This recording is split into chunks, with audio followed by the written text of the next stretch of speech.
Баршаңызға сәлем достар, сіздермен бірге мен Ауа. Бүгін мен сіздерге сүзбеден дайындалатын сырникидің рецептісімен бөлісетін боламын. Ең маңызды нәрсе, бұл біздің сүзбеміз міндетті түрде құрғақ болуы қажет, сулы болмауы тиіс.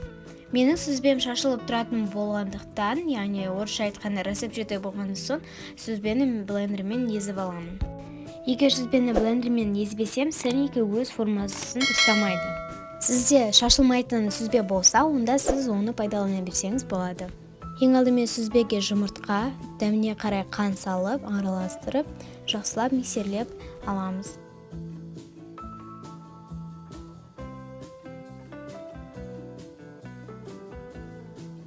Байқағандарыңызда сүзбені езген соң, ол қаймақ тәріздес болып қоюланады. Енді сүзбеге ұн қосып, жақсылап араластырамыз.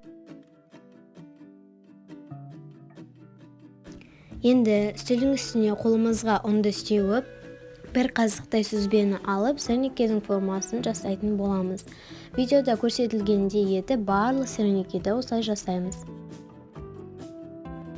Жай отқа қойып, табамызды қыздырып аламыз. Бетіне осылай сары майды жағып шығамыз. Егер сары май болмаса, сұйық майды жақсаңыздар болады. Көп қоюдың қажет жоқ, әйтпесе майлы болып кетеді. Енді сырникиларды салып, екі жағын қыздартып пісіреміз, және де қақпағын жауып қоямыз.